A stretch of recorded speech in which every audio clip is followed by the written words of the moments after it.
আসে কালো মেঘের ঘটা। আমার ভাষাতে ভূত কি জানো? বনের দুলাল হাসি তার হতে দাঁড়ে দুই ফিরিল বোন আর এক স্মৃতি। ভাইয়ের সংসার।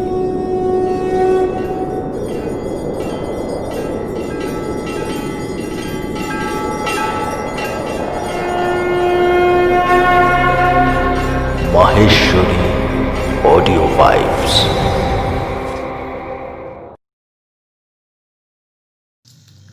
নমস্কার, আজ মাহেশ্বরী প্রোডাকশনস আপনাদের জন্য নিয়ে এসেছে আগাথা ক্রিস্টির লেখা দি লাস্ট সিয়ার গল্প অবলম্বনে শেষ চক্র। শুরু হচ্ছে আজকের নিবেদন, শেষ চক্র।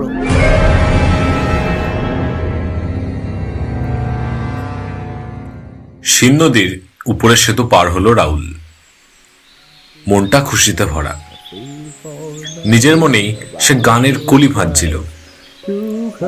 ফরাসি যুবক রাহুল বয়সে তরুণ, ওকে দেখতে বেশ সুন্দর। সুন্দর মুখে ছোট সাইজের পাহাড়ি কালো গোঁফটি চমৎকার মানিয়েছে। চাকরিটাও তার ভালো। রাহুল একজন ইঞ্জিনিয়ার। কার্দনে এলো রাহুল, ঢুকলো 17 নম্বর বাড়িতে। পরিচারিকা কেতামাফিক সুপ্রভাত জানালো বটে, কিন্তু জানালো অত্যন্ত বেজার মুখে। রাহুল বোধহয় সেটা লক্ষ্যই করল না। সে হাসি মুখেই সুপ্রভাত জানালো। রাহুলের গন্তব্যস্থল 4 তলার একটি ফ্ল্যাট। খুশি মনেই সিঁড়ি ভেঙে উপরে উঠতে লাগলো সে। একটু পরে ফ্ল্যাটের সামনে এসে পড়ল। কলিং বেলের সুইচ টিপে দরজা খুলবার অপেক্ষায় দাঁড়িয়ে রইল রাহুল। গলায় আবার গানের সুরটা এসে গেল। আপন মনে গুনগুন করে একটা কলি গাইতে লাগলো সে। আজ সকালে মনের মধ্যে যেন খুশির জোয়ার এসে গিয়েছে। ফ্ল্যাটের দরজা খুলে দিল একজন বৃদ্ধা ফরাসি মহিলা। রাহুলকে দেখে তার বলিরেখাঙ্কিত মুখ হাসিতে উজ্জ্বল হয়ে উঠল। সুপ্রভাত মসিয়ে। মহিলা হাসি ভরা মুখে বলল, সুপ্রভাত এলিস। হাসি মুখে রাহুল উত্তর দিল। ফ্ল্যাটের দরজা বন্ধ করলো এলিস। তারপর রাহুলের দিকে তাকিয়ে বলল, বৈঠকখানায় একটু বসুন আপনি, আমি মাদামকে খবর দিচ্ছি। একটু পরেই তার সঙ্গে আপনার দেখা হবে। ম্যাডাম কি ব্যস্ত আছেন? কি করছেন তিনি? তিনি একটু বিশ্রাম করছেন। বিশ্রাম করছেন এখন? একটু অবাক হয়ে রাহুল প্রশ্ন করল, কেন, ম্যাডামের কি শরীর খারাপ হয়েছে? খারাপ হবে না তো কি? এলিস একটু মুখ ঝামটা দিয়েই বলল। ছোট বৈঠকখানার দরজা খুলে দিল এলিস। তারপর রাহুল সোফায় বসতেই আগের কথার জের টেনে বলল, মাদামের শরীর তো খারাপ হবেই। এরকম বারবার চক্রে বসতে হলে কারো শরীর কি ভালো থাকে? আমরা ভগবানের ইচ্ছার বিরুদ্ধে কাজ করছি। আমি তো বলবো আমরা শয়তানের সঙ্গে কাজ কারবার করছি। দেখছেন না মাদাম দিন দিন কেমন রোগা আর ফ্যাকাশে হয়ে যাচ্ছেন। ওর শরীরটা রক্তশূন্য হয়ে যাচ্ছে। আজকাল আবার শুরু হয়েছে মাথা ধরা। মাথার যন্ত্রণায় অনেক সময় বিছানায় শুয়ে থাকেন। আচ্ছা, রাগ করছো কেন এলিস? ওর কাঁধে হাত দিয়ে মিষ্টি গলায় রাহুল বলল, ব্যাপারটা তুমি বুঝতে পারছো না। এর মধ্যে শয়তানের কোনো ব্যাপারই নেই। অনর্থক শয়তান বেচারাকে নিয়ে টানাটানি করছো কেন? রাহুলের কথায় আশ্বস্ত হতে পারল না এলিস। আপন মনে নিচু গলায় সে বলতে লাগলো, এসব শয়তানি কাণ্ড কারখানা আমার মোটেই পছন্দ হয় না। মাদামের শরীরের দিকে একবার তাকিয়ে দেখুন, দেখুন দিনের পর দিন কি হাল হচ্ছে। আমরা ইহজগতের মানুষ, পরলোকের আত্মাদের নিয়ে মাথা ঘামাবার দরকার কি আমাদের? আমাদের এটুকু জানলেই হলো যে ভালো আত্মারা স্বর্গে যান আর খারাপ আত্মাদের যেতে হয় নরকে। পাপীরা তাদের পাপ অনুযায়ী শাস্তি পান নরকে। পরলোক সম্পর্কে তোমার চিন্তা ভাবনা দেখছি একেবারে জটিলতা মুক্ত। এ সম্পর্কে তোমার হিসেব নিকেশ খুবই সহজ দেখছি। আপনাদের বিয়ের পরে আর প্রেতাত্মা নিয়ে এসব চক্র করবেন না তো মশিয়ে? এলিস প্রশ্ন করল। তার কণ্ঠস্বরে অনুরোধের সুর। আরে না না। এলিসের দিকে তাকিয়ে রাহুল হাসল। সত্যি বলছেন? হ্যাঁ হ্যাঁ, তুমি ম্যাডামকে খুব ভালোবাসো, তাই না এলিস? হ্যাঁ। বৃদ্ধা অকপটে স্বীকার করল। ম্যাডামও তোমাকে খুব বিশ্বাস করেন। আমার তো তাই মনে হয়। তোমার কোনো চিন্তা নেই এলিস, বিয়েটা একবার হয়ে যাক, তারপরে সব প্রেতাত্মা আর পরলোকের কারবার একেবারে তুলে দেবো। আমার স্ত্রীকে আর এসব অপ্রাকৃতিক ব্যাপার নিয়ে মোটেই মাথা ঘামাতে দেব না। এ নিয়ে কোনো ঝামেলার মধ্যেই ওকে পড়তে হবে না। এলিসের বলিরেখায় ভরা মুখখানা হাসিতে উজ্জ্বল হয়ে উঠল। ব্যগ্রভাবে সে বলল, সত্যি সত্যি এটা ঠিক করে ফেলেছেন মশিয়ে? হ্যাঁ। স্বস্তি নিঃশ্বাস ফেলল স্নেহময়ী এলিস। বৃদ্ধা পরিচারিকা সত্যি সত্যি তার তরুণী মাদামকে ভালোবাসে। চাপা গলায় অনেকটা স্বগত ভাষণের মতো রাহুল বলতে লাগলো। সিমনের মধ্যে একটা অদ্ভুত, একটা আশ্চর্য ক্ষমতা রয়েছে, আর সে অলৌকিক ক্ষমতা ও প্রয়োগও করছে বারবার। কিন্তু আর নয়, এবার এ ব্যাপারে ইতি টানা উচিত। আমি সিমনকে খুবই ভালোবাসি। আমি কি আর ওর অবস্থা লক্ষ্য করিনি? তুমি ম্যাডামকে ভালোবাসো এলিস, তুমি ঠিক কথাই বলেছ। তোমার ম্যাডাম যে দিন দিন রোগা আর ফ্যাকাশে হয়ে যাচ্ছেন, তা আমার নজর এড়ায়নি। সবই জানি, আমি জানি একজন মিডিয়ামের দেহ এবং মনের উপর কি প্রচণ্ড চাপ পড়ে। সেই দারুণ স্নায়বিক চাপ সহ্য করা খুবই শক্ত। কিন্তু এলিস, একটা কথা তোমাকে স্বীকার করতেই হবে। কথাটা হলো এই যে তোমার ম্যাডাম প্যারিস শহরের সবচেয়ে শক্তিশালী মিডিয়াম। কিন্তু না, কেবল প্যারিস শহর বলছি কেন, সারা ফরাসি দেশে ক্ষমতার দিক দিয়ে ম্যাডামের সমতুল্য মিডিয়াম আর নেই। আমি একটু বাড়িয়ে বলছি না এলিস, পৃথিবীর বিভিন্ন দেশের লোক তোমার ম্যাডামের কাছে আসে। তাদের ধারণা এই মিডিয়ামের কাছে কোনো ভণ্ডামি বা জালিয়াতি নেই। এখানে এলে তারা ঠকবেন না। ঠকবে মাদামের কাছে? তপ্তস্বরে এলিস বলল, আমার মাদামের মতো সৎ মেয়ে আমি খুব কমই দেখেছি। উনি শত চেষ্টা করলেও কাউকে ঠকাতে পারবেন না। এমনকি একটা হাবাগোবা বাচ্চাও ঠকবে না তার কাছে। ঠিকই বলেছ তুমি। এক এক সময় মনে হয় তোমার ম্যাডাম যেন এই পৃথিবীর কেউ নয়। ও যেন নেমে এসেছে স্বর্গের নন্দনকানন থেকে, মর্তলোকে নিয়ে এসেছে স্বর্গলোকের অমৃত বার্তা। এলিস খুশি ভরা মুখে তাকিয়ে রইল রাহুলের দিকে। আচ্ছা এলিস, তোমার ম্যাডামকে তো আর মিডিয়ামের কাজ করতে হবে না। এরপর থেকে তো তিনি মনের সুখে ঘরকন্যা করবেন। এই খবর শুনে তুমি নিশ্চয়ই খুব খুশি হয়েছ। এলিস হঠাৎ গম্ভীর হয়ে গেল। রাহুল ভেবেছিল খবরটা শুনে বৃদ্ধা খুবই খুশি হবে, কিন্তু ও হঠাৎ গম্ভীর হয়ে গেল কেন? কি ব্যাপার এলিস? ভাবছি একটা কথা। গম্ভীর মুখে এলিস বলল, কি কথা? মশিয়ে, আপনি তো বলছেন মাদাম প্রেতাত্মাদের সঙ্গে কাজ কারবার ছেড়ে দেবেন, কিন্তু প্রশ্ন হলো প্রেতাত্মারা যদি মাদামকে ছেড়ে না দেয়? তার অর্থ? প্রেতাত্মারা যদি না ছাড়ে? কি বলতে চাইছো তুমি? একটু অসহিষ্ণু স্বরেই রাহুল প্রশ্ন করল। ব্যাপারটা কি জানেন মশিয়ে? পরলোকের বাসিন্দাদের নিয়ে বেশি কারবার করলে অনেক সময় তারা আর মিডিয়ামকে ছাড়তে চায় না। আমার ভয় তো সেখানে। আমার তো ধারণা ছিল যে তোমার মধ্যে কোনো কুসংস্কার নেই। রাহুল বলল, অহেতুক কুসংস্কার আমার মধ্যে নেই মশিয়ে। তবে কি? তোমার বক্তব্যটা গুছিয়ে বলো। আমি যা বলতে চাই তা ঠিক গুছিয়ে বলতে পারবো না মশিয়ে।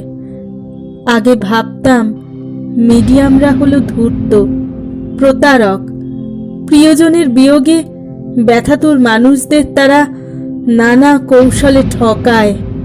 কিন্তু আমার মাদামকে দেখে বুঝেছি যে আমার ধারণা পুরোপুরি সত্য নয়।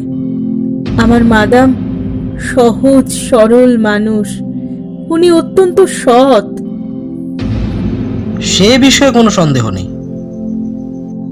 চাপা শঙ্কাবিহল গলায় এলিস বলল, এখানে যা ঘটে তার মধ্যে কোনো কৌশল বা চাতুরি নেই। যা দেখা যায় তা সত্যি সত্যি ঘটে। আর আর সেজন্যই আমার ভয় হয়, খুব ভয় হয় মশিয়ে। এসব কাজ করা মোটেই উচিত নয়। এ জগৎ আর পরজগতের মধ্যে সম্পর্ক স্থাপন প্রকৃতির বিধান নয়। আমরা প্রকৃতির বিরুদ্ধ কাজ করছি ঈশ্বরের ইচ্ছার বিরুদ্ধে। এই অস্বাভাবিক কাজের জন্য একদিন চরম মূল্য দিতেই হবে। এলিসের দু কাঁধে হাত রেখে রাহুল তাকে আশ্বস্ত করবার চেষ্টা করলো। বলল, স্থির হও এলিস, কেন ঘাবড়ে যাচ্ছ? শোনো, তোমাকে একটু সুসংবাদ দিই। আজকেই আমার শেষ প্রেত বৈঠক। এরপর আর পরলোক বা ভূত প্রেত নিয়ে আমরা মাথা ঘামাবো না। আজকেও আবার একটা বৈঠক আছে? আতঙ্ক ভরা গলায় এলিস প্রশ্ন করল। হ্যাঁ, আর এটাই শেষ বৈঠক। এলিস যে অসন্তুষ্ট হয়েছে ওর মুখের ভাবে তা স্পষ্ট বোঝা গেল। মাথা নেড়ে ও বলল, কিন্তু মাদাম বোধহয় আজ চক্রে বসতে পারবেন না। কেন? রাহুলের কণ্ঠে স্পষ্ট অসন্তোষের সুর। মাদাম অসুস্থ, মাথার যন্ত্রণায় তিনি কষ্ট পাচ্ছেন। আজ চক্রে বসলে তিনি আরো অসুস্থ হয়ে পড়বেন। কিন্তু আমরা যে কথা দিয়েছি, শুধু তাই নয়, আগাম টাকা পর্যন্ত নিয়েছি। তাতে কি? জানিয়ে দিন মিডিয়াম অসুস্থ, আজ তিনি চক্রে বসতে পারবেন না। ওদের কথার মাঝখানে দরজা খুলে ঘরে ঢুকলো এক সুতনুকা নারী। দীর্ঘকায়া, গৌরবর্ণা, ক্ষীণদেহে কমনীয়তা আর লাবণ্যের অভাব নেই। মেয়েটির মুখখানা মহাশিল্পী বতিচেলির আঁকা ম্যাডোনার ছবির মতো। রাহুলের মুখ উজ্জ্বল হয়ে উঠল। এলিস তাড়াতাড়ি ঘর থেকে বেরিয়ে গেল। বৃদ্ধার বিবেচনাবোধ আছে। সিমন, রাহুলের কণ্ঠে আবেগ। রাহুল প্রিয়তম। নিজের দুহাত বাড়িয়ে রাহুল সিমনের দীর্ঘ শুভ্র হাত দুখানি ধরল। তারপর দুবার চুমু খেল সে সুন্দর হাত দুখানিতে। সুতনুকা নারী আবেগ ভরে মৃদুস্বরে বলতে লাগলো, রাহুল প্রিয়তম। রাহুল আবার ওর সাদা হাত দুখানিতে চুমু খেল। তারপর ব্যগ্রভাবে তার দিকে তাকিয়ে উৎকণ্ঠিত স্বরে বলল, সিমন, তোমার চেহারাটা বড্ড ফ্যাকাশে দেখাচ্ছে। এলিস বলল তোমার নাকি মাথার যন্ত্রণা, বলল তুমি বিশ্রাম করছো। তোমার কি শরীর খারাপ হয়েছে? আচ্ছা, তুমি কি অসুস্থ? না না, ঠিক অসুস্থ নই। দ্বিধাভরা গলায় সিমন বলল। সিমনের হাত ধরে সোফার দিকে এগোলো রাহুল। ওকে সোফায় বসালো, নিজে বসলো ওর পাশে। তারপর জিজ্ঞেস করলো, তাহলে বলো কি হয়েছে তোমার? ক্ষীণ হাসি ফুটে উঠল সিমনের মুখে। অস্পষ্টভাবে সে বলল, না না, সে কথা শুনলে তুমি আমাকে বোকা মনে করবে। আমি তোমাকে বোকা মনে করব? কিছুতেই নয়। কখনোই নয়। এ কথা তুমি কি করে ভাবলে সিমন? রাহুলের হাত থেকে নিজের হাত ছাড়িয়ে নিল সিমন। কয়েক মুহূর্ত স্থির হয়ে বসে রইল, ওর দৃষ্টি মেঝের কার্পেটের দিকে। তারপর নিচু গলায় দ্রুত বলে ফেলল, আমি ভয় পেয়েছি, বড্ড ভয় পেয়েছি রাহুল। কয়েক মুহূর্ত অপেক্ষা করলো রাহুল। ভাবলো সিমন হয়তো আরো কিছু বলবে, কিন্তু যখন দেখলো মেয়েটি আর কিছু বলছে না, তখন তাকে কিছুটা সাহস আর উৎসাহ দেওয়ার জন্য বলল, ভয়? কিসের জন্য ভয়? কাকে ভয়? জানি না, তবে ভয় পেয়েছি। কিন্তু কেন? বিস্ময় বিমূঢ় দৃষ্টিতে রাহুল তাকালো সিমনের দিকে। রাহুলের প্রশ্নের উত্তর এলো সঙ্গে সঙ্গেই। তার দিকে তাকিয়ে সিমন বলল, জানি তুমি অবাক হবে, কিন্তু আমি যে ভয় পেয়েছি তার মধ্যে এক বিন্দু মিথ্যে নেই। কিসের ভয়, কেন ভয়, কাকে ভয়, এসব আমি কিছু জানি না। সব সময়ই এক অজানা আতঙ্ক কালো মেঘের মতো আমার মনের আকাশকে ছেয়ে ফেলেছে। মনে হয় আমার জীবনে একটা ভয়ঙ্কর কিছু ঘটতে যাচ্ছে। মাথায় অসহ্য যন্ত্রণা, তার উপর এই অজানা আতঙ্ক। রাহুল, আমি বোধহয় পাগল হয়ে যাব। শূন্য দৃষ্টিতে সামনের দিকে তাকিয়ে রইল সিমন।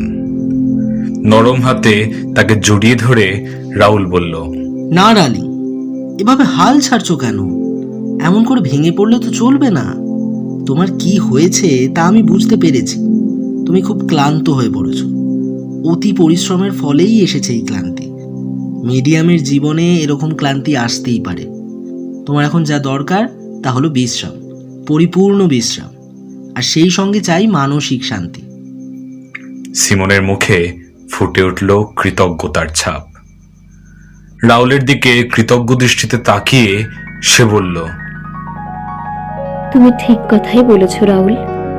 এখন আমার দরকার পরিপূর্ণ বিশ্রাম আর শান্তি। চোখ বুজে রাহুলের বাহুমূলে মাথা রাখল সিমন। নিজের দেহটাকে এলিয়ে দিল রাহুলের হাতের ওপর। আমি তোমার উপর এমনি করেই নির্ভর করতে চাই। একটুখানি সুখ, আমার চাহিদাটা খুব বেশি নয় রাহুল। অস্ফুট স্বরে সিমন বলল। তাকে আরো কাছে টেনে নিল রাহুল। সিমনের চোখ দুটি তখনও বন্ধ, তবে বুক থেকে বেরিয়ে এলো দীর্ঘ নিঃশ্বাস। মৃদুকণ্ঠে সে বলল, রাহুল প্রিয়তম, তুমি আমাকে জড়িয়ে ধরলে আমি সব কথা ভুলে যাই কি ধরনের জীবন আমাকে কাটাতে হচ্ছে। মিডিয়ামের জীবন বড় দুর্বিষহ, বড় ভয়ঙ্কর, কিন্তু তোমার আলিঙ্গনে বাঁধা পড়লে এই শঙ্কাতুর জীবনের কথাও আমি ভুলে যাই। তখন নিজের নিরাপত্তা সম্বন্ধে আমার মনে আর কোনো সংশয় থাকে না। তুমি তো অনেকটাই জানো রাহুল, কিন্তু তাহলেও বলবো মিডিয়ামের জীবনের সবকিছু তুমি জানো না। রাহুলের মনে হলো তার আলিঙ্গনে বাঁধা সিমনের শরীরটা যেন ক্রমেই শক্ত হয়ে উঠছে। একটা আড়ষ্টতা যেন আচ্ছন্ন করে ফেলেছে তার সুন্দর দেহলতিকে। চোখ খুলল সিমন।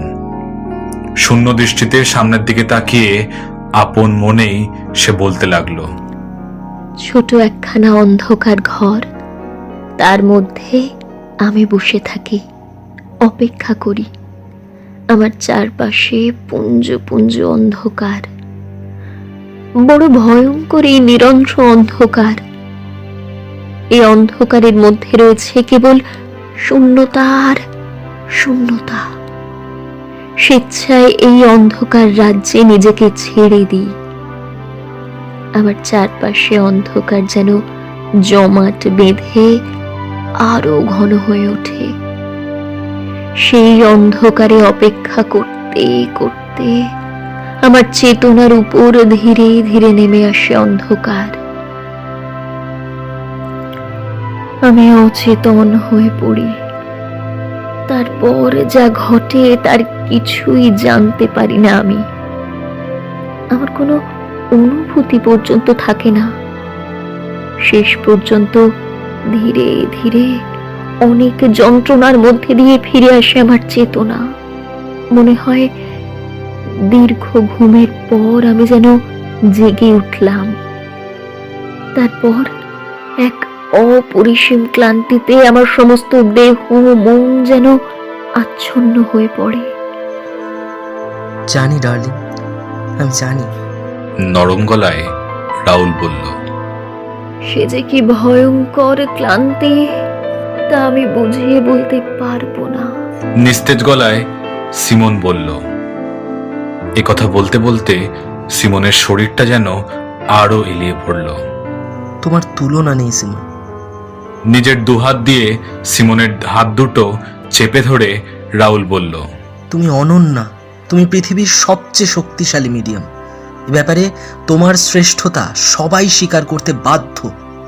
একটু হেসে নেতিবাচক ভঙ্গিতে মাথা নাড়ল সিমন। তুমি মাথা নাড়লে কি হবে, আমি সত্যি কথাই বলছি। এই দেখো। পকেট থেকে দুখানা চিঠি বের করলো রাহুল। বলল, এই যে এই চিঠিখানা এসেছে অধ্যাপক রোশের কাছ থেকে, আর এই চিঠিখানা লিখেছেন ডক্টর জেনির। দুজনে একই অনুরোধ করেছেন। কি অনুরোধ? ভীরু গলায় সিমন জিজ্ঞাসা করল। দুজনেই অনুরোধ করেছেন তুমি যেন মাঝে মাঝে মিডিয়াম হিসাবে তাদের প্রেতচক্রে অংশগ্রহণ করো। না না না, সোফা ছেড়ে এক লাফে উঠে দাঁড়ালো সিমন। কখনো করব না ও কাজ। সবকিছুরই একটা সীমা আছে। এবার এই কাজে ইতি টানবো। তুমি তুমি নিজে তো আমায় কথা দিয়েছো রাহুল। অবাক হয়ে সিমনের দিকে এক দৃষ্টিতে তাকিয়ে রইল রাহুল। ভয়ে উত্তেজনায় সিমন কাঁপছে। ওকে দেখাচ্ছে কোণঠাসা প্রাণীর মতো। সোফা থেকে উঠে ওর হাত ধরল রাহুল, যেন সাহস দিতে চাইল ওকে। তারপর আশ্বস্ত করবার সুরে বলল, হ্যাঁ রে বাবা, ওসব প্রেতচক্রের ব্যাপার স্যাপার তো সব শেষই হয়ে গিয়েছে। তোমাকে নিয়ে আমার খুব অহংকার সিমন, তাই চিঠি দুখানা দেখালাম। সন্দেহের দৃষ্টিতে রাহুলের দিকে তাকালো সিমন। বলল, তাহলে এটাই ধরে নিচ্ছি যে তুমি আর কখনো আমাকে প্রেত চক্রে বসতে বলবে না। না না। রাহুল আশ্বাস দেবার ভঙ্গিতে বলল। তবে তবে কি?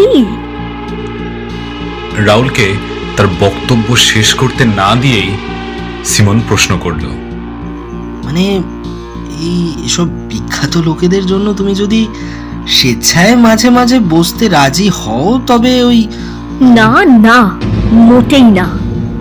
আর কখনো চক্রে বসবো না আমি। উত্তেজিতভাবে রাহুলকে বাধা দিল সিমন। চক্রে বসার মধ্যে বিপদ আছে। আমি বলছি সে বিপদ বড় ভয়ঙ্কর। দুহাতে নিজের কপাল টিপে ধরল সিমন। দাঁড়ালো গিয়ে জানালার কাছে। রাহুলের দিকে মুখ ফিরিয়ে অনুনয়ের সুরে বলল, কথা দাও আর কখনো আমাকে চক্রে বসতে বলবে না। রাহুল এগিয়ে গেল ওর দিকে। সিমনের দু কাঁধের ওপর নিচের হাত দুখানা রেখে কোমল কণ্ঠে বলল, সিমন ডার্লিং, কথা দিচ্ছি আজ রাতের পর আর কোনো দিন তোমায় প্রেতচক্রে বসতে আমি বলবো না। এই আমি তোমায় কথা দিলাম। চমকে উঠল সিমন। রাহুল পরিষ্কার বুঝতে পারল ওর চমকানি। আজ? ভীরু গলায় সিমন বলল, হ্যাঁ, আজকেই তো ম্যাডাম এক্সের আসবার কথা। আমি তো একদম ভুলে গিয়েছিলাম তার কথা। ঘড়ির দিকে তাকালো রাহুল। বলল, ম্যাডাম এক্সের আসার সময় হয়ে গিয়েছে। এখনই যে কোনো মুহূর্তে তিনি এসে যেতে পারেন, কিন্তু কিন্তু সিমন, তোমার শরীর যদি সুস্থ না থাকে তাহলে রাহুলের কথা যেন শুনতেই পেল না সিমন। সে তখন নিজের চিন্তাতেই ডুবে গিয়েছে। ম্যাডাম এক্স, সত্যি বলছি রাহুল, বড় অদ্ভুত মহিলা উনি। ওকে দেখলে আমার ভয় হয়, বড় ভয় হয়। সিমন! রাউলের গলায় ভৎসনার সুর বেজে উঠল। সে সুরটা ধরতে পারল সিমন। রাউলের দিকে তাকিয়ে সে বলতে লাগলো, জানি রাহুল, তুমি অন্য ফরাসিদের মতো। তোমার কাছে মা হলো অত্যন্ত পবিত্র। সন্তান হারা শোককুলা মা সম্পর্কে এরকম ধারণা পোষণ করা যে উচিত নয়, তা আমি ভালো করে জানি। এটা আমার নির্বুদ্ধিতা, নিষ্ঠুরতাও বলতে পারো। কিন্তু রাহুল, আমি তোমাকে ঠিক বুঝিয়ে বলতে পারবো না। ভদ্রমহিলা এত মোটা, ওর গায়ের রংটা কেমন অদ্ভুত রকমের তামাটে। তার উপর আবার মহিলার হাত দুখানা, হাত দুটো লক্ষ্য করে দেখেছো? কি বিরাট, কি বলিষ্ঠ হাত দুখানা, ঠিক যেন পুরুষের হাত। ও কি ভয়ানক! কেঁপে উঠল সিমন। চোখ বুঝল। কাঁধের উপর থেকে নিজের হাত সরিয়ে নিয়ে রাউল তারপর ঠান্ডা গলায় বলল, তোমাকে ঠিক বুঝে উঠতে পারছি না সিমন। কেন? আচ্ছা, তুমি তো একটা মেয়ে, আর একজন মেয়ের প্রতি তোমার সহানুভূতি এবং সমবেদনা থাকা উচিত। ভদ্রমহিলা সদ্য সন্তান হারা হয়েছে। মেয়েটি ছিল ওর একমাত্র সন্তান। সন্তানহারা শোকাকুলা মায়ের উপর তোমার দয়া হয় না? হওয়া তো উচিত। অস্থির হয়ে উঠল সিমন। অস্থিরভাবেই অঙ্গভঙ্গি করে সে বলল, তুমি কিছুই বুঝতে পারছো না রাহুল। মনের এই আতঙ্ককর অনুভূতি কারো চাওয়া না চাওয়ার উপর নির্ভর করে না। ম্যাডাম এক্সকে যখন প্রথমবার দেখলাম, তখনই এই আতঙ্কের অনুভূতি আমার মনকে ছেয়ে ফেললো। দেখো সিমন, তোমার ধারণার কোনো বাস্তব ভিত্তি নেই। রাউল বুঝাবার চেষ্টা করল।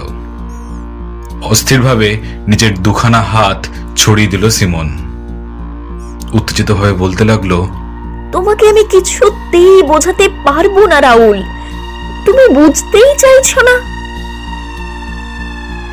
ম্যাডাম এক্স কে দেখলে আমি আঁতকে উঠি।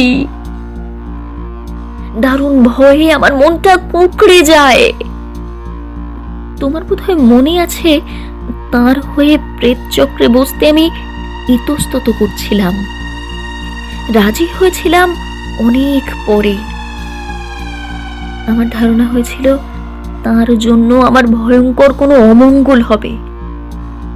যেমন করেই হোক, তিনি জীবনে মহা বিপদকে আবহন করে আনছেন। কাঁধ ঝাঁকিয়ে রাউল বলল, আসলে ব্যাপারটা হয়েছিল ঠিক উল্টো। মাদাম এক্স এর জন্য তুমি যে কটা প্রেত চক্রে বসেছো, তার সবকটি খুব সফল হয়েছে। ছোট্ট অ্যামলির বিদ্রোহী আত্মা খুব সহজেই তোমার উপর প্রভাব বিস্তার করতে পেরেছিল। প্রয়াতা অ্যামেলির দেহ ধারণগুলো হয়েছিল অতি চমৎকার। শেষ বৈঠকের সময় যদি অধ্যাপক রোস উপস্থিত থাকতেন, তবে খুবই ভালো হতো। দেহ ধারণের কথা বলছো?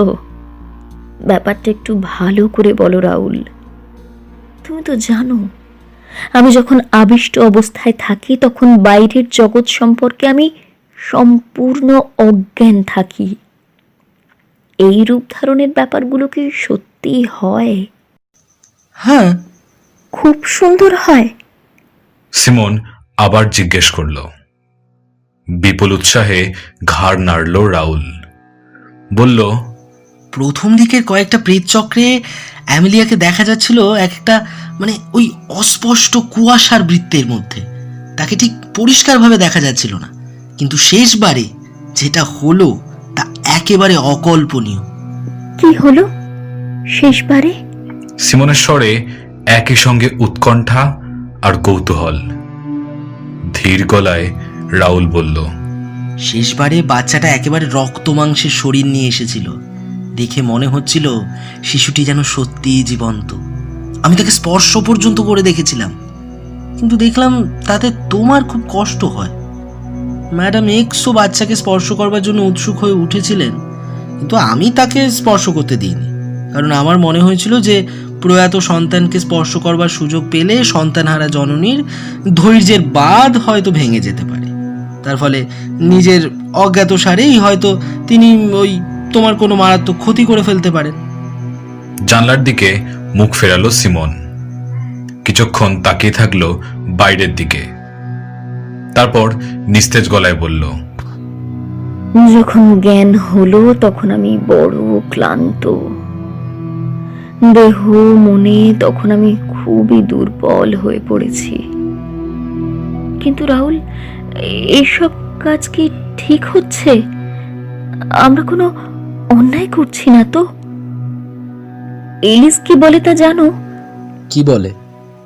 ও বলে আমরা নাকি ঈশ্বরের ইচ্ছার বিরুদ্ধে শয়তানের সঙ্গে কাজ কারবার করছি। সিমন হাসলো, কিন্তু কেন যে হাসলো তা সে নিজেই বলতে পারে না। আমি কি বিশ্বাস করি জানো? গম্ভীরভাবে রাহুল বলল, অজানাকে নিয়ে নাড়াচাড়া করবার মধ্যে সব সময়ই বিপদের সম্ভাবনা থাকে, কিন্তু কাজের পিছনের উদ্দেশ্যটা যদি ভালো হয় তবে বিজ্ঞানের স্বার্থে এইটুকু বিপদের ঝুঁকি নেওয়াটা আমি সঙ্গত বলেই মনে করি। মহৎ উদ্দেশ্য সাধনের জন্য বিজ্ঞানের স্বার্থে বহু লোক জীবনকে তুচ্ছ জ্ঞান করে প্রাণ দিয়েছে। যুগ যুগ ধরে এটা চলে আসছে। এক যুগের মানুষ প্রাণ বিসর্জন করে দিয়েছে, অনুপ্রাণিত করে গিয়েছে পরের যুগের মানুষদের। তুমি যে প্রেত চক্রে বসছো তা বিজ্ঞানের জন্যই বসছো। জ্ঞানের এক নতুন দিগন্ত উন্মোচন করবার কাজে তোমার প্রচুর অবদান রয়েছে। দীর্ঘদিনে কাজ করবার ফলে আজ তুমি দুর্বল হয়ে পড়েছ। এবার তোমার কাজের ইতি টানা হবে। আজকেই তোমার শেষ প্রেতচক্র, এরপর থেকে শুরু হবে তোমার জীবন। একটানা এতক্ষণ বলে রাহুল থামল। রাহুলের দিকে তাকালো সিমন, একটুখানি হাসলো। স্নেহের হাসি বলেই মনে হলো তার। এতক্ষণে তার উত্তেজনা বোধহয় কেটে গিয়েছে, ফিরে এসেছে আগেকার স্বাভাবিক স্থিরতা। ঘড়ির দিকে তাকিয়ে নিস্তেজ গলায় সে বলল, ম্যাডাম এক্সের আসবার সময় পার হয়ে গিয়েছে। উনি তো দেরি করেন না, হয়তো আজকে আর আসবেনই না উনি। আমার কিন্তু মনে হয় উনি ঠিকই এসে যাবেন। তোমার ঘড়িটা বোধহয় ঠিক সময় দিচ্ছে না, হয়তো সঠিক সময় থেকে এগিয়ে রয়েছে। ঘরের মধ্যে ঘুরতে ঘুরতে ছোটখাটো জিনিসপত্র নাড়াচড়া করতে করতে সিমন বলল, ম্যাডাম এক্স কি? তার সত্যিকারের পরিচয় কি? কোথা থেকে এলেন তিনি? তিনি কোন দেশের, কোন জাতির? তাঁর আত্মীয় স্বজন বা বন্ধু বান্ধব বলতে কে আছে? এর একটা প্রশ্নেরও জবাব দিতে পারবো না আমরা। আসলে তার সম্বন্ধে কিছুই জানি না আমরা। এক্স তাঁর আসল নাম হতে পারে না। তিনি আমাদের কাছে এসেছেন ছদ্ম পরিচয়ে। কান ছাকিয়ে রাহুল বলল, এর মধ্যে আবার অবাক হবার কি রয়েছে? অনেক লোকই মিডিয়ামের কাছে আসল পরিচয় গোপন করেই আসে। সাবধানতার জন্যই এটা করা হয়।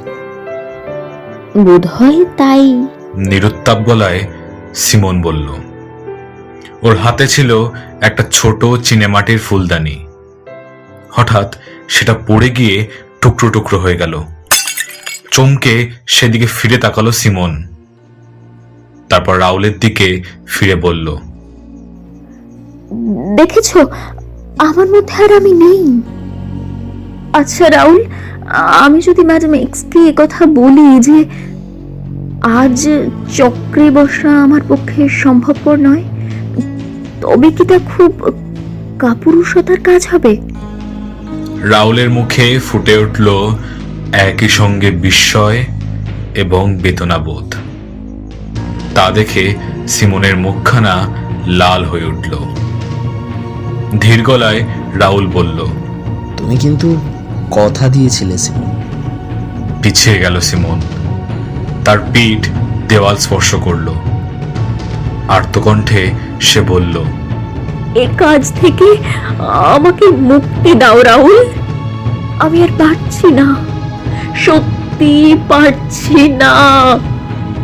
রাহুলের চোখে ফুটে উঠল নরম ভৎসনার দৃষ্টি। সে দৃষ্টির সামনে সিমন আবার গুটিয়ে গেল। রাহুল বলতে লাগলো, টাকার জন্য আমি মোটেই ভাবছি না সিমন।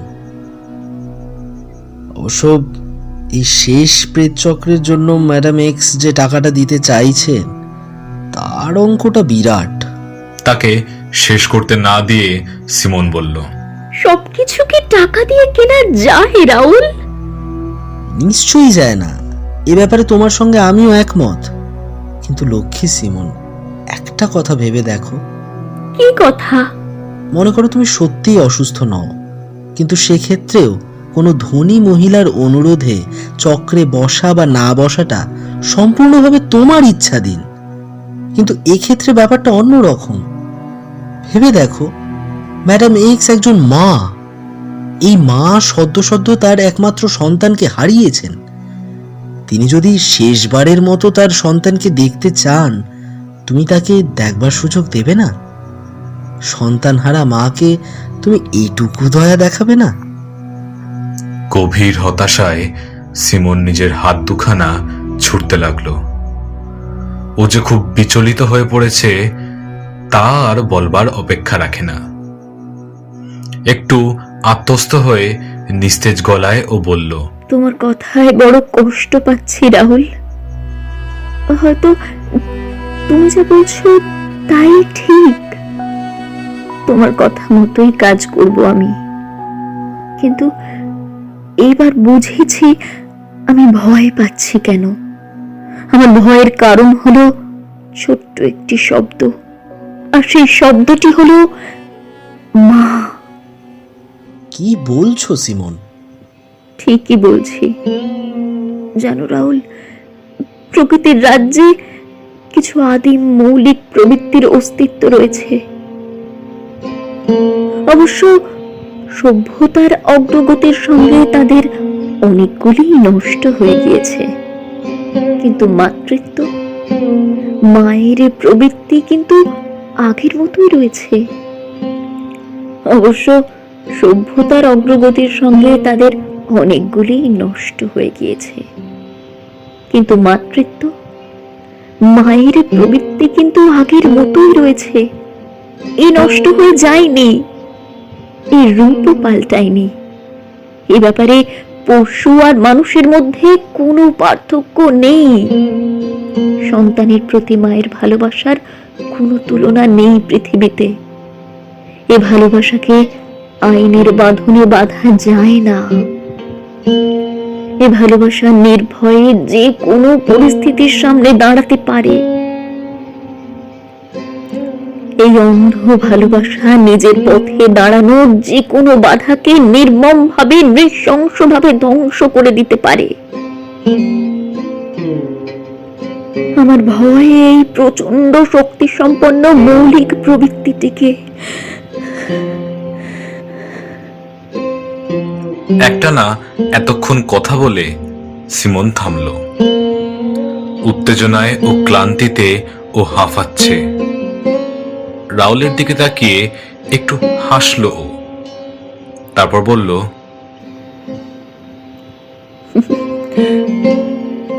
আজ আমি নিতান্ত নির্বোধের মতো কথা বলছি, আচরণ করছি, তাই না রাহুল? সস্নেহে সিমনের হাত দুখানি ধরে রাহুল বলল, বুঝতে পেরেছি, দেহ মনে তুমি খুবই ক্লান্ত। যাও, যতক্ষণ ম্যাডাম এক্স না আসেন ততক্ষণ একটু বিশ্রাম করো তো। যাও, শোবার ঘরে গিয়ে একটু শুয়ে থাকো। বেশ। রাহুলের দিকে তাকিয়ে একটু হেসে সিমন ঘর থেকে বেরিয়ে গেল। চিন্তায় ডুবে গেল রাহুল। তারপর বসবার ঘরের দরজা খুলে চলে এলো পাশের হল ঘরে। ছোট হল ঘরটা পার হয়ে এবার সে এলো পাশের আর একখানা ঘরে। এ ঘরখানাও আগের ঘরখানার মতোই। ঘরের এক প্রান্তে রয়েছে একখানা ছোট মতো ঘর। ঘর না বলে তাকে কুঠুরি বলাই ভালো। কুঠুরির মধ্যে রয়েছে একখানা বড় হাতলওয়ালা বিরাট ইজি চেয়ার। কালো ভেলভেটের ভারী পর্দাগুলো এমন ভাবে সাজানো রয়েছে যে ইচ্ছে করলে যে কোনো মুহূর্তে এই ছোট ঘরখানাকে ঠেকে ফেলে দেওয়া যায়। আবার প্রয়োজন হলে পর্দার আবরণ সহজেই সরিয়ে ফেলে ছোট কুটুরিখানাকে লোকচক্ষুর সামনে আনা যায়। এলিস ঘর সাজাচ্ছিল।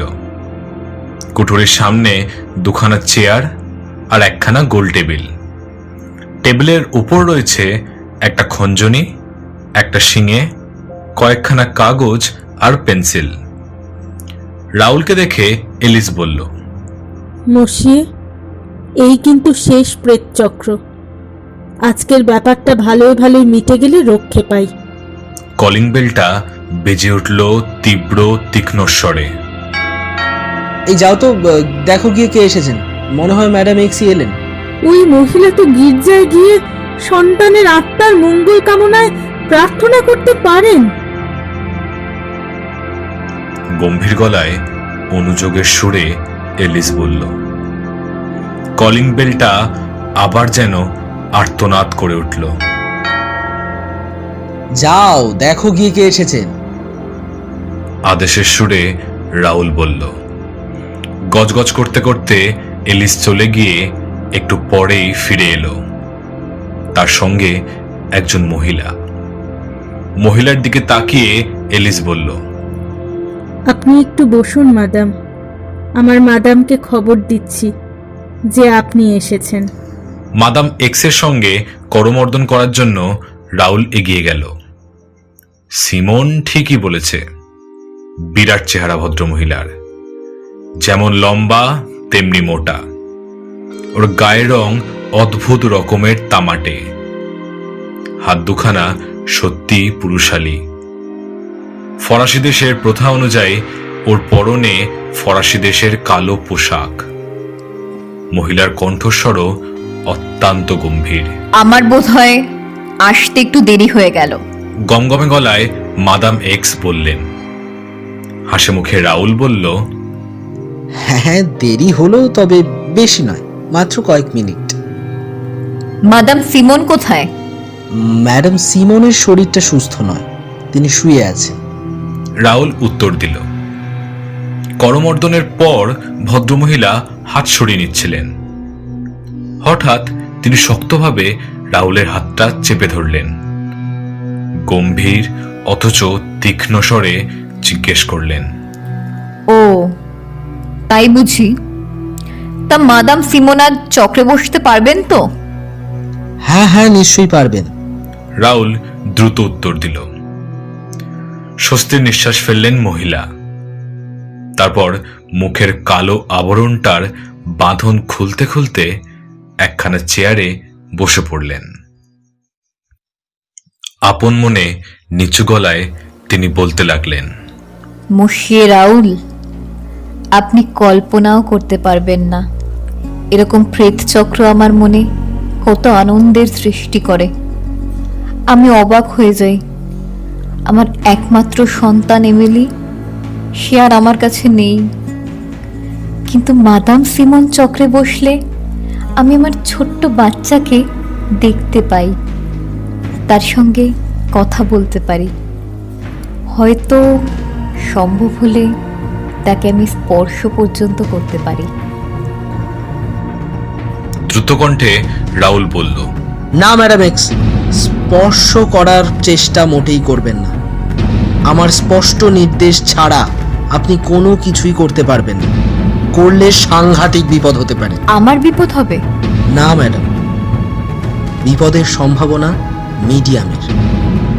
প্রেতচক্রে বিদেহী আত্মার দেহ ধারণের সময় যা ঘটে, বিজ্ঞান তার ব্যাখ্যা দেওয়ার চেষ্টা করেছে। খুঁটিনাটি বা জটিলতার মধ্যে না গিয়ে আমি সহজভাবে ব্যাপারটা বুঝিয়ে বলবার চেষ্টা করছি। আমার কথাগুলো আপনি মন দিয়ে শুনুন। বলুন। মাদাম এক্সের স্বর গম গম করে উঠল। কোনো বিদেহী আত্মা যদি স্থূল দেহ ধারণ করতে চায়, তবে মিডিয়ামের দেহ থেকে তাকে দেহ ধারণের উপাদান গ্রহণ করতে হয়। নিশ্চয়ই লক্ষ্য করেছেন যে প্রেত চক্রের সময় মিডিয়ামের মুখ থেকে সূক্ষ্ম ধোঁয়ার মতো বাষ্প বেরোয়। এই বাষ্পই ধীরে ধীরে ঘনীভূত হয়ে প্রেতাত্মার নিখুঁত দেহের সৃষ্টি করে। মিডিয়ামের দেহ থেকে যে সূক্ষ্ম বাষ্প বেরিয়ে আসে তাকে বলে একটোপ্লাজম। যারা প্রেত তত্ত্ব নিয়ে আলোচনা করেন তারা বলেন যে এই একটোপ্লাজম মিডিয়ামেরই দেহের অতি সূক্ষ্ম বস্তুকণা। অদূর ভবিষ্যতে হয়তো নানা পরীক্ষা নিরীক্ষা ও ওজনের সাহায্যে এই জিনিসটা প্রমাণ করা যাবে, কিন্তু সেক্ষেত্রেও বিপদের সম্ভাবনা রয়েছে। কারণ দেহধারী প্রেতাত্মাকে স্পর্শ করলেই মিডিয়ামের দেহে অসহ্য যন্ত্রণার সৃষ্টি হয়। রূপধারী প্রেতাত্মাকে স্পর্শ করলে মিডিয়ামের ভয়ঙ্কর বিপদ হতে পারে, এমনকি এক্ষেত্রে মৃত্যু ঘটাও অসম্ভব নয়। গভীর মনোযোগের সঙ্গে মাদাম এক্স শুনছিলেন রাউলের কথা। রাউল আবার বলতে লাগলো, তাহলে বুঝতে পারছেন ম্যাডাম, মিডিয়ামের গুরুত্বটা কোথায়। মিডিয়ামের সাহায্য ছাড়া বিদেহী আত্মা দেহ ধারণই করতে পারে না। মিডিয়াম হলো ইহলোক আর পরলোকের মধ্যে সংযোগের একটা সেতু। যে কোনো লোক মিডিয়াম হতে পারে না, কারণ সবার মধ্যে মিডিয়াম হওয়ার জন্য প্রয়োজনীয় গুণগুলো নেই। দু একজনের মধ্যেই এ দুর্লভ ক্ষমতার স্ফুরণ হয়। আশ্চর্য। আচ্ছা মশিয়ে রাউল, এমন দিন কি আসবে না যখন এই দেহ ধারণের ব্যাপারটা উন্নতির এমন স্তরে পৌঁছবে যে দেহধারী আত্মা মিডিয়ামের দেহ থেকে নিজেকে সম্পূর্ণ বিচ্ছিন্ন করে নিতে পারবে? এই যে সাংঘাতিক কল্পনা ম্যাডাম। হোক সাংঘাতিক, অসম্ভব তো নয়। হ্যাঁ, সম্পূর্ণ অসম্ভব। অন্তত এখনো পর্যন্ত যতদূর জানা গিয়েছে তার ভিত্তিতে বলা যায় এটা একেবারেই অসম্ভব। কিন্তু আজকের কথাই তো শেষ কথা নয়। আজকে যা অসম্ভব বলে মনে হচ্ছে, ভবিষ্যতে তা তো সম্ভব হয়ে উঠতে পারে। এই কূট প্রশ্নের উত্তর আর রাউলকে দিতে হলো না। সিমন ঘরে ঢুকলো। ওকে অত্যন্ত ক্লান্ত এবং বিবর্ণ দেখাচ্ছে। তাহলেও ও যে অনেকটা সামলে উঠেছে তা বেশ বোঝা যায়। সিমন এগিয়ে গিয়ে মাদাম এক্সের সঙ্গে করমর্দন করল, কিন্তু এই হাত মেলাবার সময় ও যে শিউরে উঠল তা লক্ষ্য করল রাউল। শুনে দুঃখিত হলাম যে আপনার শরীর নাকি ভালো নেই। মাদাম এক্স বললেন, আজকে চক্রে বসতে পারবেন তো? নিশ্চয়ই পারবো। একটু রুক্ষ স্বরেই সিমন বলল। ওর স্বরের রুক্ষতায় রাউল তো বটেই, মাদাম এক্স পর্যন্ত যেন চমকে উঠলেন। দেরি করে লাভ কি, তাহলে কাজ শুরু করা যাক। এ কথা বলে সিমন ঢুকে পড়ল ছোট কুঠুরিখানার মধ্যে। বসলো গিয়ে বড় হাতলওয়ালা ইজি চেয়ারখানায়। আচমকা এক অজানা আতঙ্কের তুহিন শীতল স্রোত যেন বয়ে গেল রাহুলের মেরুদণ্ডের মধ্য দিয়ে। আবেগের সঙ্গে সে বলল,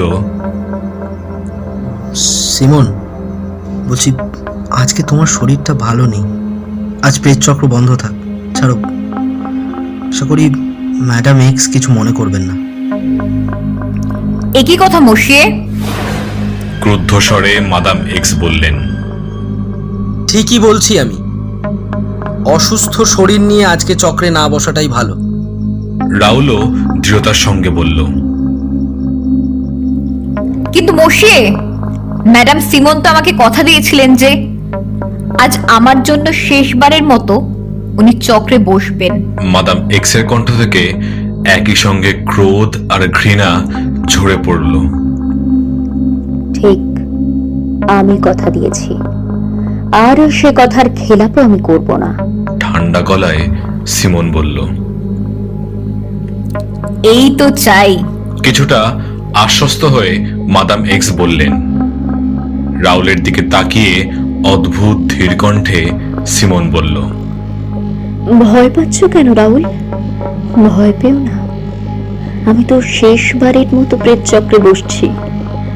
ঈশ্বরকে ধন্যবাদ, এই আমার শেষবারের মতো কষ্ট পাওয়া। আর আর কখনো এই অসহ্য কষ্ট পেতে হবে না আমাকে। এই শেষ, এই শেষ।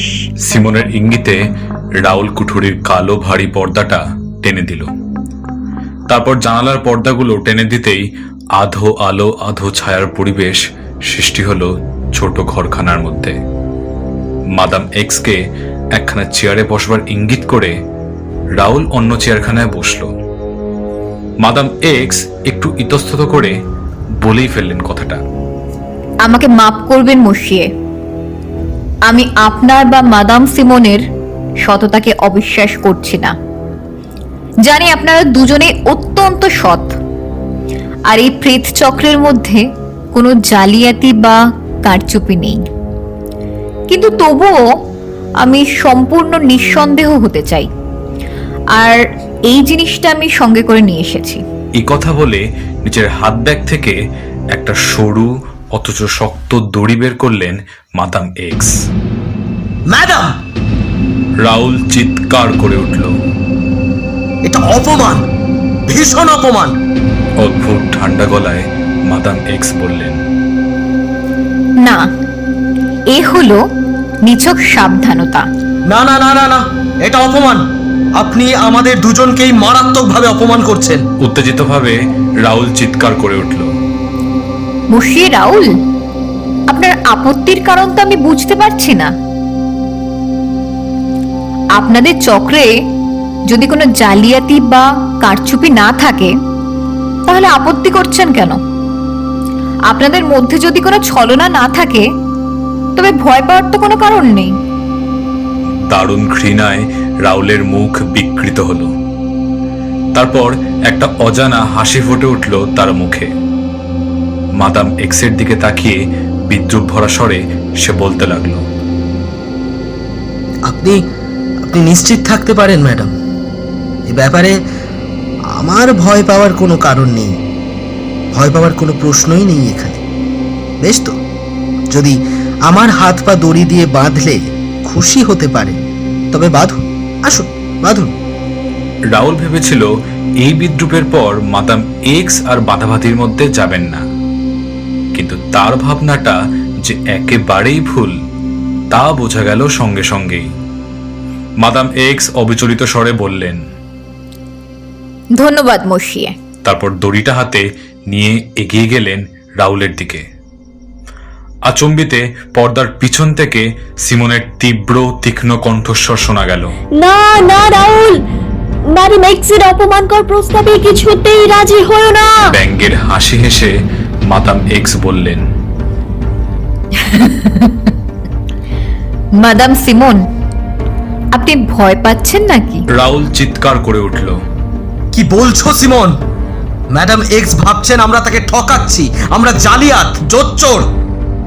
আমাকে তো সম্পূর্ণ নিঃসন্দেহ হতে হবে। গম্ভীর কণ্ঠে মাদাম এক্স বললেন। কাজ শুরু করলেন মাদাম এক্স। রাউলকে চেয়ারের সঙ্গে বাঁধলেন খুব শক্ত করে। মারতে আপনি খুবই ওস্তাদ। বিদ্রুপ ভরা গলায় রাউল বলল। মাদাম এক্সের বাঁধার কাজ শেষ হলো। কেমন, এবার খুশি হয়েছেন? মাদাম এক্স কোনো উত্তর দিলেন না। তিনি যেন রাউলের উপহাস গায়েই মাখলেন না। তিনি ঘরের দেয়ালগুলি ভালো করে পরীক্ষা করলেন। হল ঘরে যাবার দরজাটায় তালা লাগিয়ে চাবিটা খুলে নিলেন। চাবিটা তিনি রাখলেন নিজের কাছে। তারপর এগিয়ে এসে বসলেন চেয়ারে। হ্যাঁ, এবার আমি তৈরি। প্রেত চক্র শুরু হোক। যেরকম অদ্ভুত সুরে তিনি কথাগুলো বললেন তা লিখে বোঝানো যায় না। কিছুক্ষণ কেটে গেল।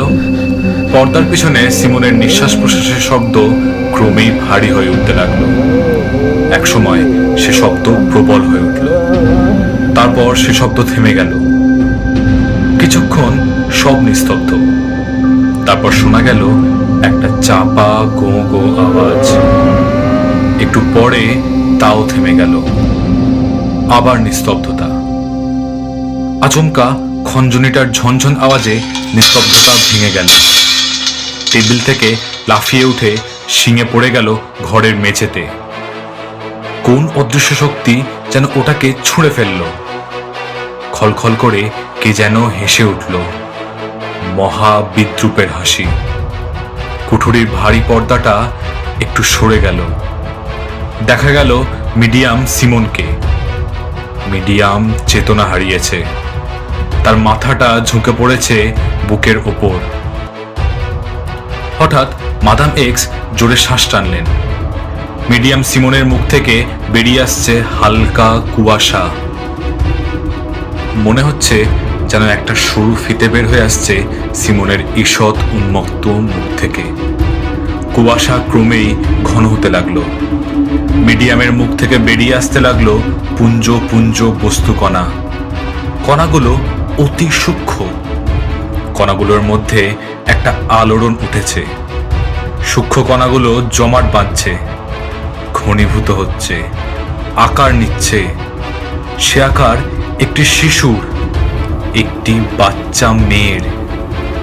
এমিলি, আমার ছোট্ট এমিলি, আমার বাচ্চা আসছে আমার সামনে। মাদাম এক্স বলে উঠলেন। তার কণ্ঠস্বর ফিসফিসে হলেও তীক্ষ্ণ। অস্পষ্ট মূর্তিটা ক্রমে স্পষ্ট থেকে স্পষ্টতর হয়ে উঠতে লাগলো।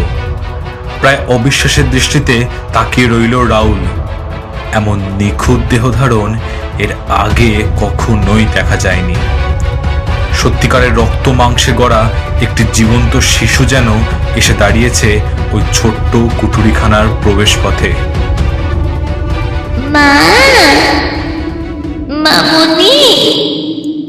শিশুর মতো কচি গলার ডাক শোনা গেল।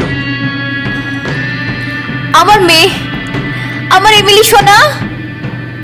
চিৎকার করে বলতে বলতে উত্তেজনায় চেয়ার ছেড়ে অর্ধেকটা উঠে পড়লেন মাদাম এক্স। সাবধান ম্যাডাম, অত উত্তেজিত হবেন না, সাবধান। রাউল চেঁচিয়ে উঠে সতর্ক করল। ইতস্তত করতে করতে বাচ্চা মেয়েটি এগিয়ে আসতে লাগলো সামনের দিকে। দুখানি ছোট হাত সামনে বাড়িয়ে ছোট্ট এমিলি আবার ডাকলো, মামুনি। হ্যাঁ হ্যাঁ,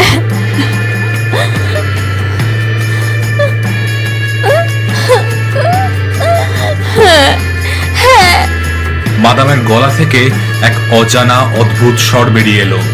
তিনি আবার উত্তেজিতভাবে চেয়ার ছেড়ে উঠে পড়লেন। ভয় পেয়ে চিৎকার করে উঠল রাউল। কি করছেন ম্যাডাম? বসুন, বসে পড়ুন, নইলে মিডিয়ামের কিন্তু। রাউলের কথায় কান্না দিয়ে মাদাম এক্স তীক্ষ্ণ স্বরে বলে উঠলেন, আমার আমার একমাত্র সন্তান এমিলি। আমি ওকে ধরবো, ওকে আমি বুকে নেব। পাগলের মতো সামনের দিকে এক পা এগিয়ে গেলেন মাদাম এক্স। ঈশ্বরের দিব্যি বলছি আপনাকে, নিজেকে সংযত করুন ম্যাডাম। নিজের চেয়ারে বসুন, বসে পড়ুন এক্ষুনি। রাউল সত্যিই খুব ভয় পেয়েছে। আমার বাচ্চা, আমি ওকে ধরবই, আমি ওকে কোলে নেবই, কেউ আমাকে ঠেকাতে পারবে না। সাবধান ম্যাডাম, ম্যাডাম আমি আদেশ করছি, আপনি বসে পড়ুন, আর একটি পাও এগোবেন না ম্যাডাম। বন্ধনের মধ্যে রাউলের শরীরটা ছটফট করতে লাগলো। বাঁধন থেকে বেরিয়ে আসবার জন্য সে প্রাণপণে চেষ্টা করতে লাগলো, কিন্তু বৃথা চেষ্টা। মাদাম এক্স তার কাজটি বেশ ভালোভাবেই সম্পন্ন করেছে। আসন্ন বিপদের চিন্তায় রাউলের মন ব্যাকুল হয়ে উঠল। মাদাম এক্স যেন শুনতেই পেলেন না রাউলের কথা। তিনি যেন একেবারে পাল্টে গিয়েছেন। এক অদ্ভুত আনন্দ আর উন্মাদনার ভাব ফুটে উঠেছে তার মুখমণ্ডলে। বাচ্চা মেয়েটি এসে দাঁড়িয়েছে পর্দার ফাঁকে। মাদাম এক্স হাত বাড়িয়ে তাকে স্পর্শ করলেন। সঙ্গে সঙ্গে মিডিয়াম সিমনের মুখ থেকে বেরিয়ে এলো এক তীব্র আর্তনাদ। অসহ্য যন্ত্রণায় যেন কষ্ট পাচ্ছে মিডিয়াম। ভগবান, সাংঘাতিক ব্যাপার, এ যে সহ্য করা যায় না। মিডিয়াম যে। রুক্ষ গলায় হেসে উঠে মাদাম এক্স বললেন, মশিয়ে রাউল, আপনার মিডিয়ামের জন্য আমার একটুও মাথা ব্যথা নেই। আমি কেবল আমার হারানো মেয়েকে ফিরে পেতে চাই। আপনি আপনি উন্মাদ হয়ে গিয়েছেন ম্যাডাম, আপনি আপনি উন্মাদ হয়ে গিয়েছেন। ওই শিশু এই জগতের নয়, ওকে ওকে আর স্পর্শ করবেন না। স্পর্শ করব না মানে? ওকে যে আমার চাই। আমার দেহের মধ্যেও তিল তিল করে গড়ে উঠেছে। আমার কাছ থেকে বহু দূরে চলে গিয়েছিল বাচ্চা, কিন্তু মৃতের রাজ্য থেকে ও আমার এমিলিশনা আবার ফিরে এসেছে আমারই কাছে। ও তো মরে যায়নি, ও বেঁচে আছে। আমার সোনা, আমার কোলে আয়। রাউল আবার চিৎকার করে উঠতে গেল, কিন্তু অপরিসীম আতঙ্কে তার গলা শুকিয়ে কাঠ হয়ে গিয়েছে। একটি শব্দ বেরোলো না তার মুখ থেকে।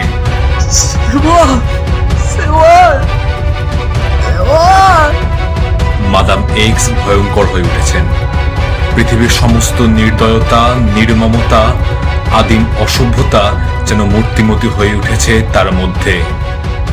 অন্যের কথা ভাববার মতো মানসিকতা আর তার মধ্যে নেই। নিজের অন্ধ আবেগেই তিনি মত্ত। শিশু অ্যামেলির দুটো ঠোঁট ফাঁক হলো। তৃতীয়বারের মতো শোনা গেল কুচি গলার ডাক, মা, মামুনি। ও আমার সোনা, ও আমার মনি। কে বলে তুই মরে গিয়েছিস? আয় আয়, আমার কোলে আয়, আমার ভাঙা বুকখানাকে জুড়ে দে।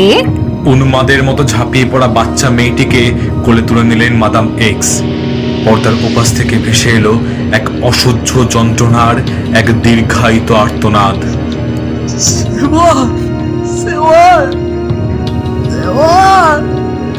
রাউল চিৎকার করে উঠল। আচ্ছন্ন দৃষ্টিতে রাউল দেখল শিশুটিকে কোলে নিয়ে মাদাম এক্স দ্রুত চলে গেলেন তার পাশ দিয়ে। তালা খুলবার শব্দ শোনা গেল। তারপর শোনা গেল সিঁড়ির ওপর পায়ের শব্দ। দরজা খুলে সিঁড়ি দিয়ে নিচে নেমে গেলেন মাদাম এক্স। পর্দার ওপাশ থেকে তখনও ভেসে আসছে আর্তনাদ। অসহ্য যন্ত্রণা ছাড়া এরকম আর্তনাদ কেউ করে না। এরকম আর্তবিলাপ ধ্বনি রাউল তার জীবনে কোনোদিন শোনেনি। আর্তনাদ ক্রমে মিলিয়ে গেল। শোনা গেল একটা বিশ্রী বিভৎস ঘর ঘর শব্দ। তারপর ধপাস করে একটা শব্দ শোনা গেল। শব্দটা দেহপতনের। উন্মাদের মতো দেহের বাঁধন খুলবার চেষ্টা করতে লাগলো রাউল। শেষ পর্যন্ত তার উন্মত্ত চেষ্টার কাছে মাদাম এক্সের কঠিন বাঁধনও হার স্বীকার করতে বাধ্য হল। অসম্ভবকে সম্ভব করে তুলল রাউল। সে শক্ত বাঁধন থেকে মুক্ত হলো। রাউল উঠে দাঁড়াতে না দাঁড়াতেই এলিস ছুটতে ছুটতে ঘরে ঢুকে চিৎকার করে উঠল, মাদাম, মাদাম, মাদাম, মাদাম। গলা ছিঁড়ে ডাকটা বেরিয়ে এলো রাউলের।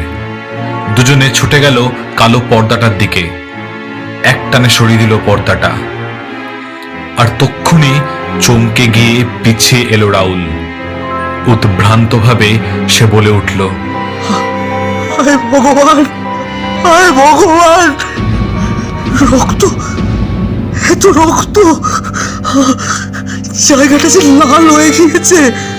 হায় ভগবান। রাউলের পাশে শোনা গেল এলিসের রুক্ষ কণ্ঠস্বর। সে স্বর ভয়ে, বিস্ময়ে এবং উত্তেজনায় থরথর করে কাঁপছে। তাহলে শেষ পর্যন্ত আমার মাদামকে জীবনটাই দিতে হলো। কিন্তু মশি রাহুল, সত্যি করে বলুন, কি হয়েছে? কি করে মাদাম এতটুকুনি হয়ে গেলেন? তার দেহটা যে ছোট হয়ে গিয়েছে, ওর থেকে বেশি ছোট হয়ে গিয়েছে। এ কি করে হলো?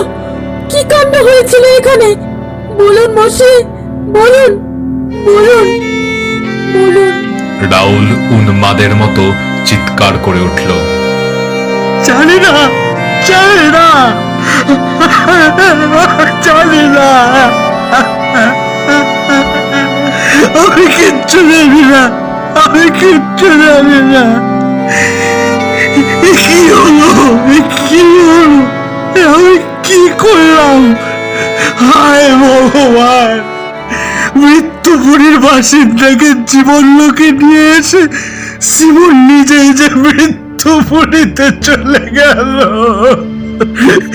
হায় ভগবান, আমাকে কিচ্ছু জিজ্ঞাসা করো না এলিস। আমি জানি না, আমি জানি না, কিচ্ছু জানি না। জীবন, জীবন।